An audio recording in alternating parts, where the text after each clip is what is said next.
Greetings all anons and concerned citizens of the world, we are anonymous. While some of this information is dated, many people are still unaware. Please take the time to understand this revelation. What if our foreign policy of the past century is deeply flawed and has not served our national security interests? What if we wake up one day and realize that the terrorist threat is a predictable consequence of our meddling in the affairs of others and has nothing to do with us being free and prosperous? For years, Anonymous worked hard to protect our world and its peoples. Now listen carefully. This is an alert about surveillance. Privacy of the people all over the world is suffering more and more outrages. We should not tolerate it. Cameras are everywhere, even in our sky, and robots are used to gather and treat information collected through internet spying. If governments and corporations reach their goal to use network surveillance technologies to take control of our world, they will clear freedom from both the real life and the internet. Do you ever feel like someone's watching you? Well, if you're a UK citizen, the government is attempting to step up its public surveillance policy and even snooping on your personal emails. Soon you could be watched everywhere you go in the UK, even where the cameras can't see you. All your emails, texts and phone calls will be monitored under a new anti-terror spy plan. The government will know which websites you visit. It'll even snoop on your private Facebook messages. Britain's already one of the most watched societies in the world. The number of CCTV cameras is estimated at nearly 2 million. The Department of Homeland Security, yes indeed, created dozens of so-called fusion centers. What are fusion centers? Well, they're set up to share intelligence across multiple departments, and they came about in the aftermath of the attacks of 9/11. Fusion centers. Sounds awesome, right? According to the bipartisan Senate investigation, the program found no potential terrorist activity, none, and often spied on innocent Americans. Department of Homeland Security spying on innocent Americans? Oh my goodness. $1 billion plus to spy on innocent Americans. Welcome to the new normal. Right. It is the new normal, unfortunately, Shep. In fact, the Department of Homeland Security says it doesn't know how much money it spent, and it puts it at a range between $300 million and $1 billion. The Senate committee, which was signed by more Democrats than Republicans, says that $1.4 billion has been spent, that the Senate committee counted a different number of fusion centers than DHS claims it has, and that they were more dedicated to the lawless, unconstitutional violation of civil liberties by spying on people without getting search warrants than they were to developing legitimate intelligence which would help secure our freedom or our safety. Some of this people have been complaining about for a long time. Now we have the United States Senate saying the complaints are true. But is it your understanding that there is absolutely no uprising to try and do something about this government behemoth of some 90,000 plus employees? Well, there should be an uprising now. To think something so small can connect you to everything that matters. When your life and all you love are on the line. HealthLink is always with you when every second counts in the emergency room,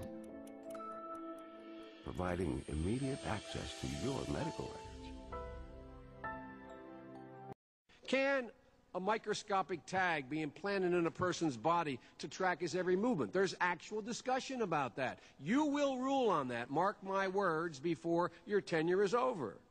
Can brain scans be used to determine whether a person is inclined toward criminality or violent behavior? You will rule on that. RFID, which is radio frequency identification, is used for the identification and tracking of people and of property. Humans injected with a tiny chip holding the key to all of their private information. But as you're about to see in our CBS 46 investigation, it's not fiction. And it is the only product that has been approved by the FDA for this specific purpose. The FDA approved the use of chips in humans in 2004. These are very powerful tools especially if they fall in the hands of somebody with political ambitions.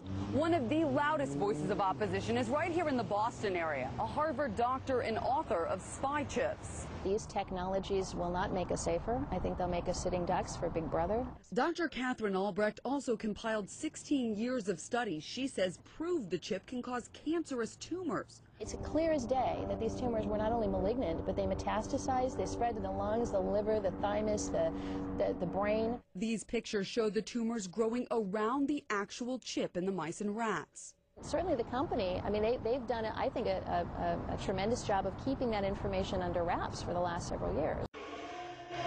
The last thing the men behind the curtain want is a conscious, informed public capable of critical thinking, which is why a continually fraudulent zeitgeist is output via religion, the mass media, and the educational system.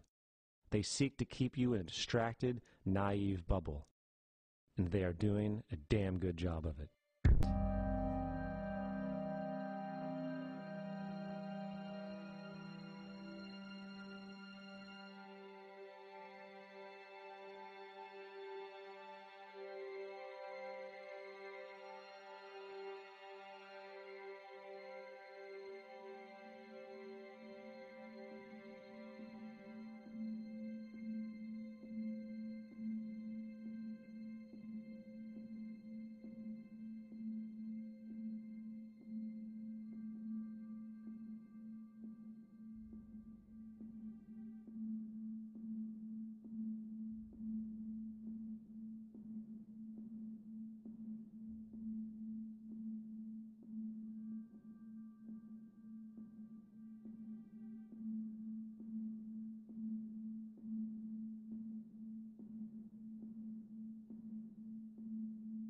One bank, one army, one center of power.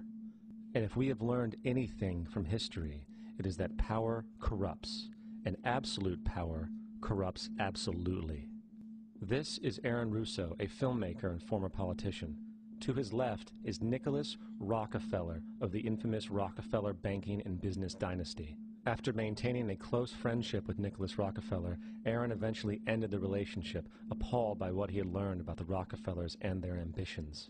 Well, he was laughing about the fact that you have this war on terror. There's no real enemy. He's talking about how by having this war on terror, you can never win it because so it's an eternal war, and so you can always keep taking people's liberties away. And I said, how are you going to convince people that this war is real? He said, but the media. The media can convince everybody it's real. I mean, you know, it's just that you keep talking about things. You keep saying it over and over and over again, and eventually people believe it. You know, you created the Federal Reserve in 1913 through lies. You create 9/11, which is another lie. Through 9/11, you're fighting a war on terror, and now all of a sudden you go into Iraq, which was another lie, and now they're going to do Iran. You know, and it's all one thing leading to another, leading to another, leading to another. Now, I would say, what are you doing this for? What's the point of this thing? You have all the money in the world you ever want. You have all the power. I said, you know, you're hurting people. It's not a good thing. And he would say, what do you care about the people for? Take care of yourself and you take care of your family. And then I said to him, what are the ultimate goals here? He said, the ultimate goal is to get everybody in this world chipped with the RFID chip and have all money be on those chips and everything on those chips. And if anybody wants to protest what we do or violate what we want, we just turn off their chip. That's right, microchips. In 2005, Congress, under the pretense of immigration control and the so-called War on Terrorism, passed the REAL ID Act, under which it is projected by May 2008, you will be required to carry around a federal identification card, which includes on it a scannable barcode with your personal information. However, this barcode is only an intermediary step before the card is equipped with a VeriChip RFID tracking module, which will use radio frequencies to track your every move on the planet. If this sounds foreign to you, please note that the RFID tracking chip is already in all new American passports.